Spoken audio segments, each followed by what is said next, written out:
Namaskar. Welcome to Mood India, a show featuring performing arts from the Indian subcontinent. If you have seen Bharatnaatyam, you would know that it has a universal appeal. And if you have ever seen Indian classical dance, it was most probably Bharatnaatyam because it is the most popular form of the Indian classical dance styles. Today, to discuss its origins, its evolution, and its present form, we have two dancers, Asavari Devadiga and Malati Gadgil. Asavari Devadiga has been in the Bay Area for some time now. She's learned dance for 25 years. For 10 years, she's been teaching dance, and when she's not dancing, she's an environmental consultant. And Malati Gadgil, she has been learning for 18 years. For many of those years, she's been teaching, helping her teacher, and now she is running a small business when she's not dancing. So welcome. Thank you.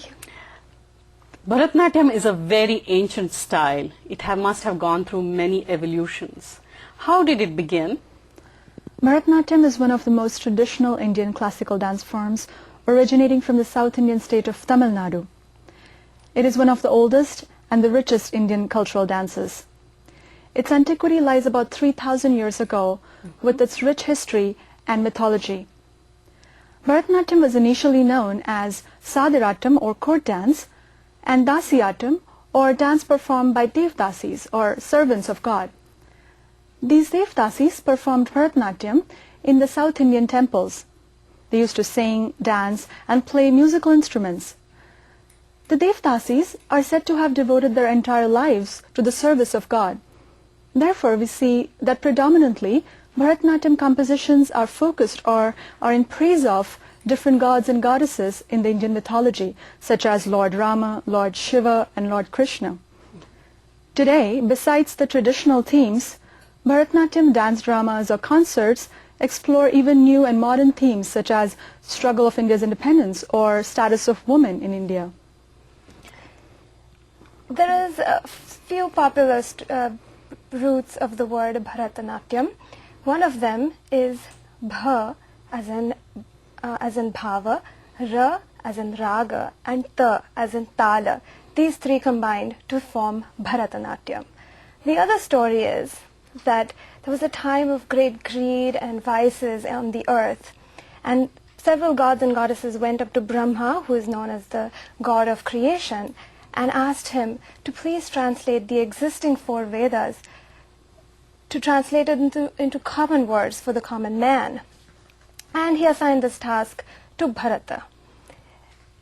Bharata Rishi wrote the form of dance, drama and music, combined it together and was called the Bharatanatyam Shastra. It is thus the encyclopedia. And today Bharatanatyam sort of uses that as an encyclopedia, as a dictionary for all of its movements and form. But it must have gone through many historical upheavals over the years before it came to this form. Right. I'm sure it was not a performing art then. It was mostly a temple dance, right? Mm-hmm. So when did it become a performing art? Actually, Bharatnatyam seems to have chiefly developed in the South Indian state of Tamil Nadu, like I said before. From the chronicles, we learned that Chola and Pallava kings were great patrons of art and music. That's how many years ago? It was around in the 15th and 16th centuries. Mm-hmm. And during the Maratha rule from 1670s through 1850s over the southern Indian region of Tanjavur, the art of Bharatnatyam received considerable encouragement. King Shahaji, one of the Maratha rulers, even composed around 500 short poetic compositions or padams. Mm-hmm. King Shahaji, another of the Maratha rulers, had in his reign, the art of Bharatnatyam received considerable encouragement along with a definite shape. It was revitalized and redefined by the Tanjore quartet, Chinnaya, Ponnaya, Vadivellu and Shivanandam. These were four brothers and disciples of Guru Muthuswami Dikshitar, one of the trinities of Carnatic music or South Indian classical music. The Tanjore quartet, what they did was tighten up Bharatnatyam and organize the Bharatnatyam movements into progressive series called Adavus.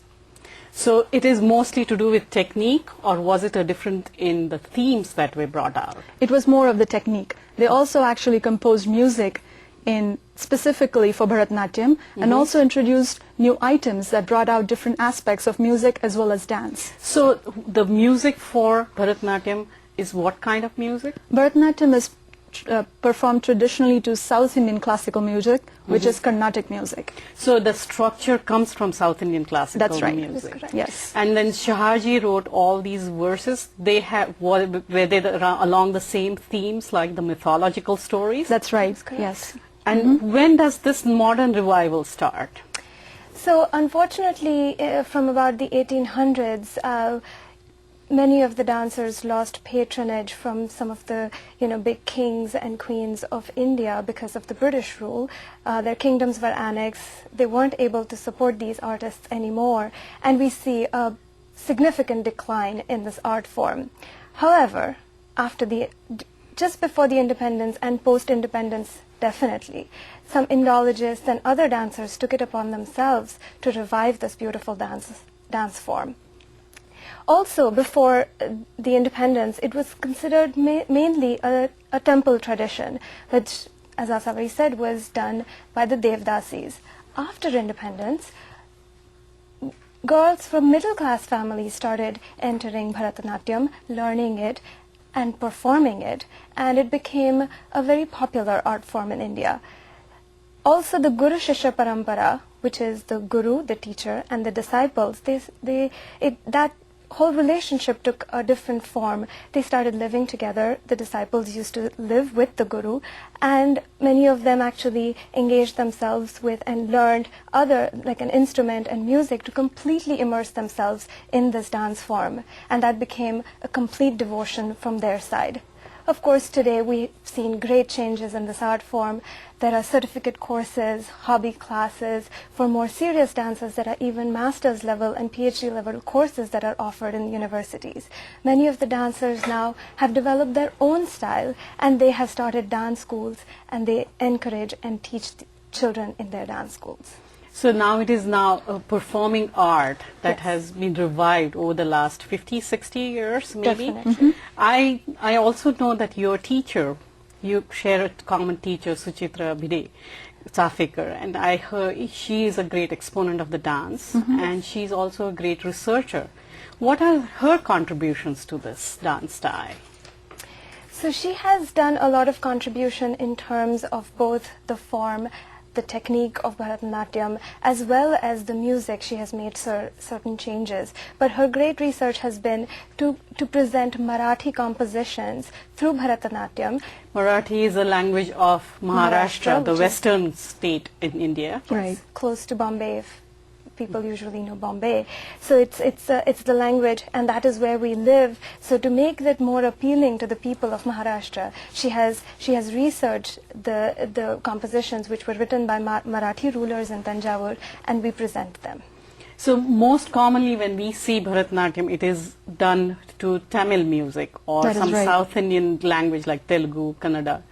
But this is a unique form where you dance to Marathi, written 200-300 years ago. Yes. And those compositions have been revived, and that's the kind of dance that you are going to present today. That's right. That is Yes. Now, about the technique part of it, Natya Shastra talks a lot about the grammar and the stances and the positions. All Indian classical dances take from those roots. They use that as an encyclopedia, but each style has interpreted it in different way. What is so special that Bharatanatyam becomes a different style, say, from other classical dance styles in India? Is it the stance? Is it the technique? Is it the language? Is it the music? I think it's a rich tradition that comes with it, and the dedication from the dancers themselves, and coming from the rich history of gods and goddesses and different mythological characters that are introduced through dance that brings out its distinguished character. The most distinctive feature of Bharatnatyam is its square-like position, ayatamandala or aramandali. There are different body movements and footsteps that stem from this basic position.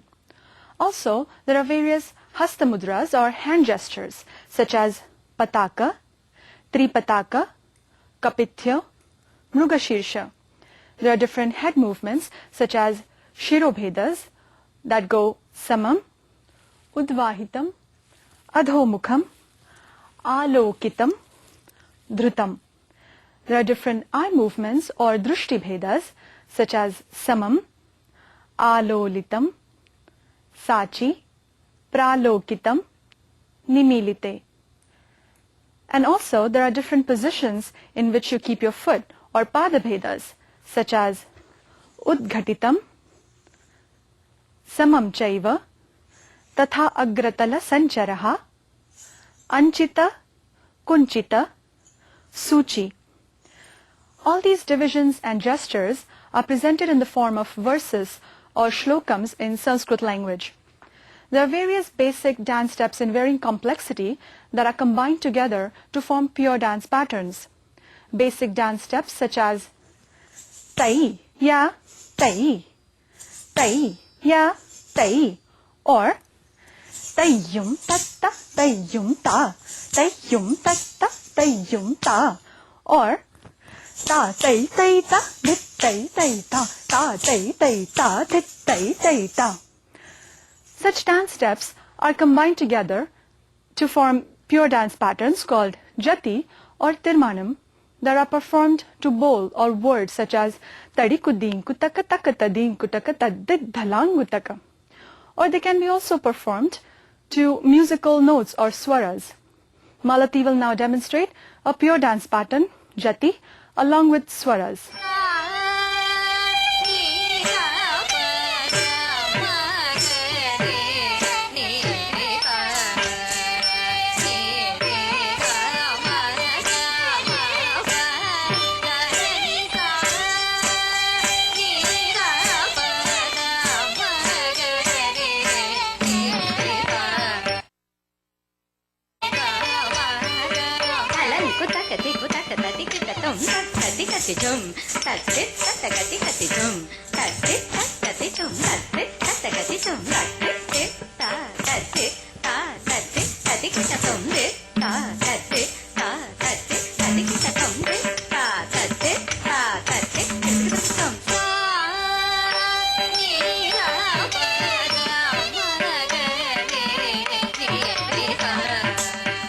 What are the other techniques that you use?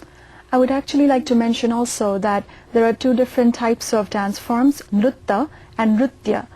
Nritta is pure dance form with more of body movements, hand gestures and footsteps, while nritya includes interpretative dance form which has more facial expressions and abhinay.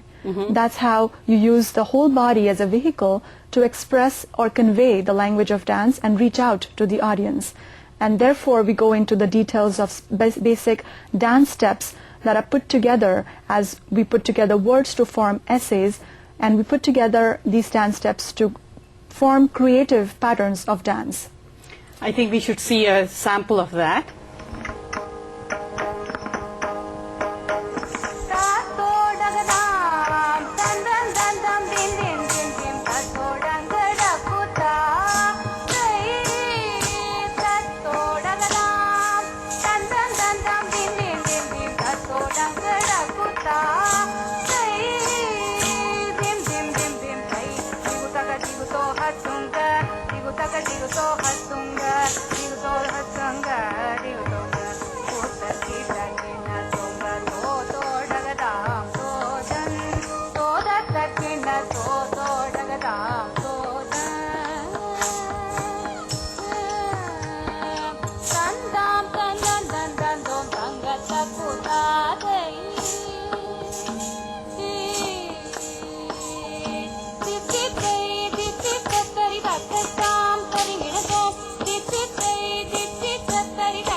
So you can say that there is a part of it which is a pure dance, then you have the gesture language. That's right. And you put together to make it into a kind of There a are- dramatized. So the hand gestures, such as with both a single hand and double hand, or both the hands, sanyukta and ansanyukta hastas, we can use them to make words, to show cities, to show rivers, to show trees.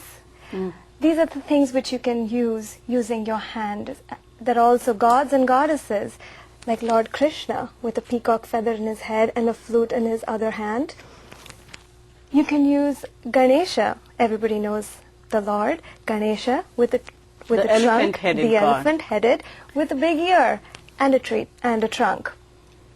So these are the things that you can show through your hands. Also, like you had mentioned before, the expression that comes out of a dancer is not just restricted to the hands or to the neck movements and to the eye movements, but it is the entire body language that they use. And this is called the Angika Abhinay, which is Anga is the body and Abhinay is what you portray through your body. The most extreme and pure form of Abhinay is the Satvika Abhinay, where the dancer actually truly feels what she's trying to express. That her eyes may well up with tears when she's trying to show sadness or sorrow. She might get goosebumps on her hands.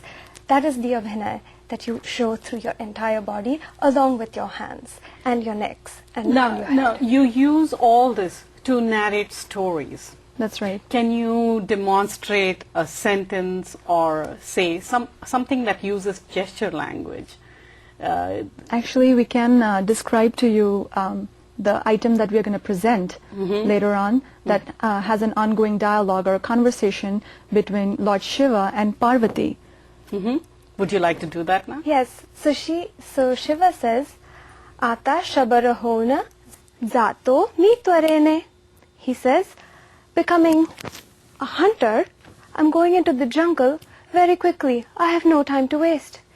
And Parvati says, "Bhanati zari saman hote mi shabarina."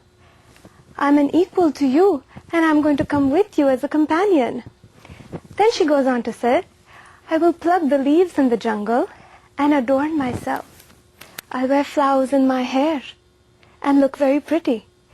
I'll play a musical instrument and absolutely mesmerize the deer so you can go and hunt it. Final item for today.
कानावरी घेऊनिया कुसरी होते बिल्लटी गोजरी घेऊनिया कुसरी होते बिल्लटी गोजरी येलिलाम येल्लाम लाले येलिलाम येल्लाम लाले येलिलाम येल्लाम लाले येलिलाम येल्लाम लाले येलिलाम येल्लाम लाले येलिलाम येल्लाम लाले येलिलाम येलिलाम येलिलाम येल्लाम येल्लाम येलिलाम लाले येल्लाम येलिलाम लाले ताशा बरा होऊन जातो की करेने आताश बरा होऊन जातो मी करेने म्हणती घरी समान होते मी शमनीना